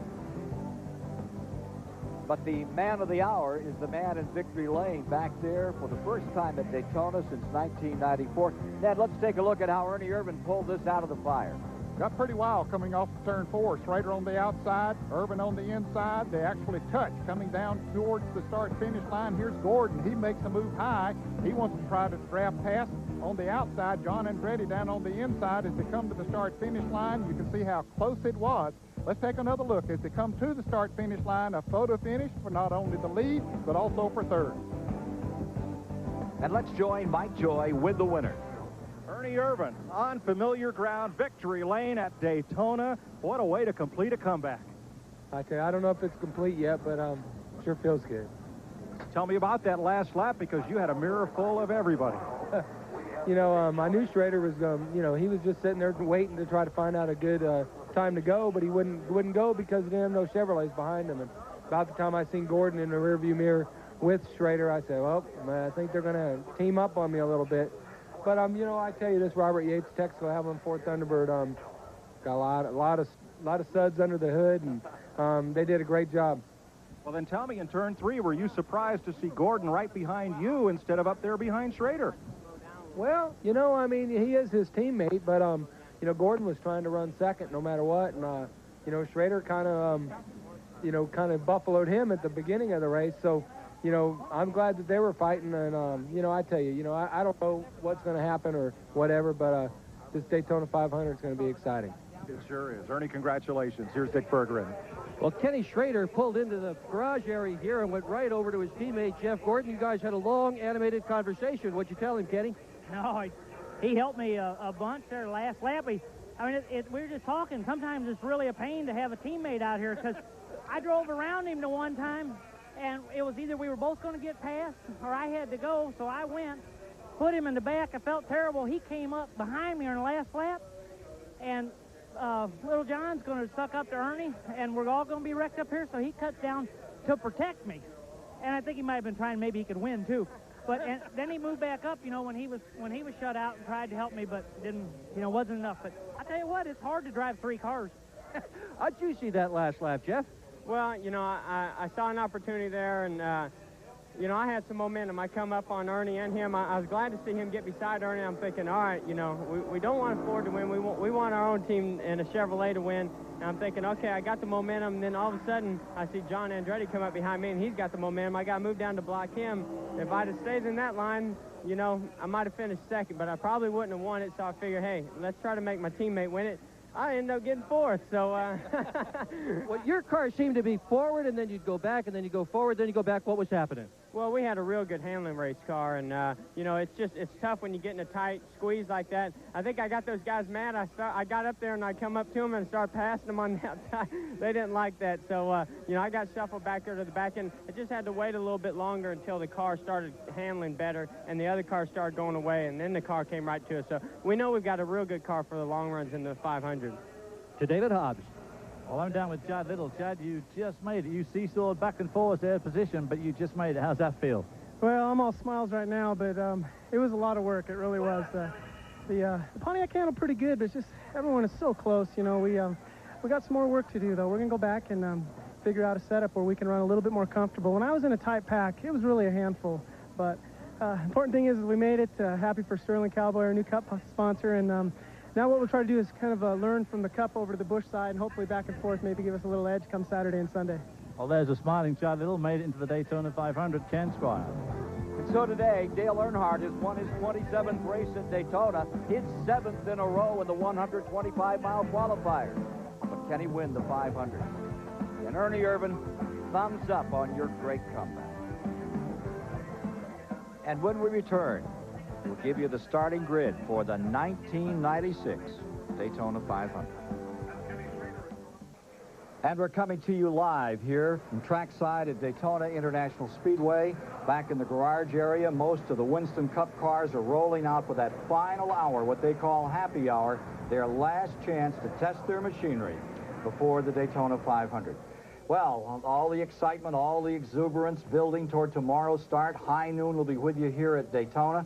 And what did we learn, Mr. Baker, Mr. Jarrett, from those 125s today? I think we've learned the 3 manufacturers have great race cars. The Ford has narrowed that gap with the Chevrolets. Last year, after 50 miles, the Chevrolet would drive away from the Fords. I think they're really strong. Pontiac's running well.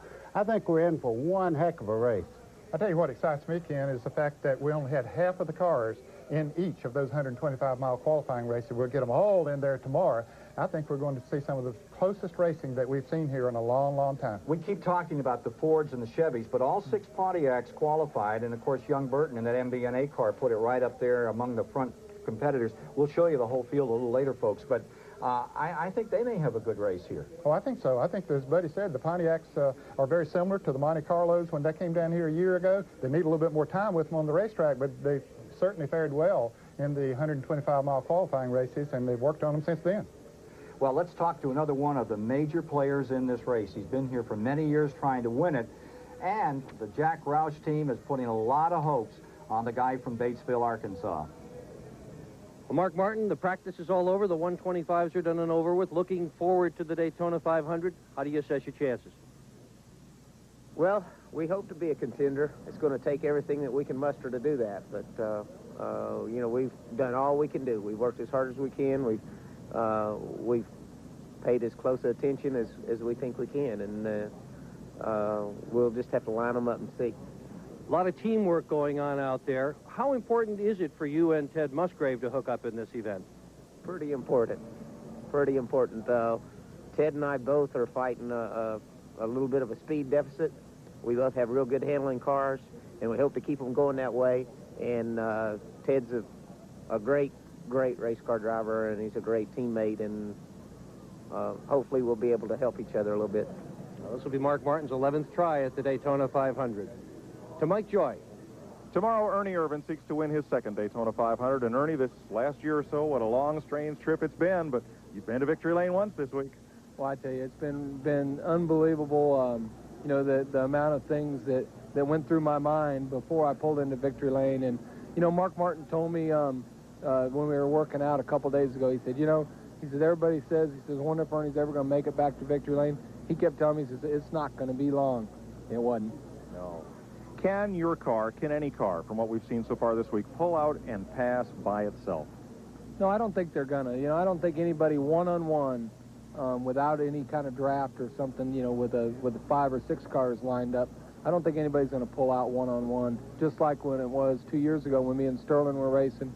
I was in a perfect position. I had Mark behind me and thought I had a real good shot. Mark ran out of gas. It's not going to be a one-on-one pass. Okay, good luck tomorrow. Ernie Irvin. Ken Squire? Nor was it a one-on-one today in the Busch Grand National Goodies 300. Take a look at the start of this event just over, which turned into a wild melee here, Ned. Yes, that was Doug Hebron in car number 75, almost getting upside down. The 57 car is Jason Keller. 3 different major wrecks here this afternoon. There's Joe Nemechek in car number 87. In all, 14 cars were torn up. There were 5 caution periods, 23 laps under yellow. And in the final result of this one, give that race to Steve Grissom. Dale Jarrett coming home in second, passed with 3 laps to go. Then came Mark Martin, then came Larry Pearson, and then Curtis Markham. So that's how the Grand National race finished today. And now, gentlemen, I think we ought to look forward to tomorrow and review the starting grid for the 38th annual Daytona 500. Earnhardt versus Irvin. That's Chevy versus Ford in the front row. They've been winners all week long. They're going to be tough to deal with. Then you got Marlin going for 3 in a row. And how do you feel about Schrader out here, Ned? Oh, I think he's going to be very strong. He looked good in the Busch Clash last week as well as in 125 miles. Labonte and Andretti, Texas Terry on the inside of row 3 there. Boy, I tell you, Terry has been showing a lot of muscle in practice. Look for him to be up front all day long. And that row 4, Jarrett and Gordon. A couple of proven performers there for sure. Dallenbach in the Bud Moore car has been a real surprise. Ricky Rudd, 17 years down here trying to win this. He's a factor. Michael Waltrip back with a new team this year, the Wood Brothers. And they've had a lot of success here at the Daytona International Speedway. And there's a couple of guys, Ward Burton and Jeremy Mayfield. Look for them to be dark horses. Mark Martin, who we were just talking with. Elton Sawyer, he's got a new ride this season. Jimmy Spencer's going to be strong. Musgrave looking for his first Winston Cup win. And, of course, the 2-time champion Bill Elliott back there in row 11 with Derek Cope, a previous winner of this race. And for the 29th time, Dave Marcus is going to roll out here for the Daytona 500. All-star cast getting ready to play. Johnny Benson, the Grand National champion from a year ago, moving up to take over in the Bahari car. There's Chad Little from out west. He wants to have a good day. Everyone looking forward to that green flag tomorrow in the 500. As you get further back in the field, there's Ricky Craven, Rookie of the Year a year ago. There is a former winner back at row 19, Jeff Bodine. Won it back in 1986. Darrell Waltrip is a past winner here as well. In 89, and as you get to the very last of the field, one of the very best. Rusty Wallace will be starting shotgun on this field. Okay, let's get some predictions from the CBS gang and go down on pit road. Well, thanks, Ken. David Hobbs, who will win the Daytona 500? Well, I think those 2 races just demonstrated how difficult it is going to be to win that race. But I picked him last year, and I'm going to pick him every year until he wins it. And that is Dale Earnhardt, the man in black. Dick Berggren? Well, a year and a half after near-fatal injuries, I'd like to see Ernie complete the comeback and see Ernie Irvin win the Daytona 500. But I agree with David Hobbs. It's going to be Dale Earnhardt tomorrow. Well, Sterling Marlin has the fastest car, and if they will draft with him, he can three-peat. But every time this week and Thursday in the Friday IROC race, wherever Earnhardt went, other cars followed. He'll have the most partners, and he may slip past Marlin to win it on the last lap. Ken? Thanks, Mike. Baker, there's no sense in even asking Jarrett who his pick is. Not a bit. Huh? We will ask him anyway. Huh? Go ahead. You know, natural and prejudice. I think it'll be a Dale and Dale show again, right down to the end. I like Jarrett's chances, but Dale Earnhardt, I don't know, I thought Phil all winter long. Maybe this was his day. Okay, now let's get to the new guy in the group here, a 1980 champion. Who's going to win the 500? You're not going to trap me into this. I've been here too many times. There's no way in the world I'm going to predict anybody as a winner. Somebody will be a winner, but I tell you, if I was that smart, I wouldn't be up here with you and Ned. Okay, well, for 7 years I've been wrong. I'll go another year and say that Earnhardt's going to win it. But watch that John Andretti before it's over. And watch CBS flag-to-flag coverage. We'll be underway at noon Eastern tomorrow with a great American race, the Daytona 500. It's so special to all of us. We hope it'll be special to you. So join us. That's tomorrow here on CBS.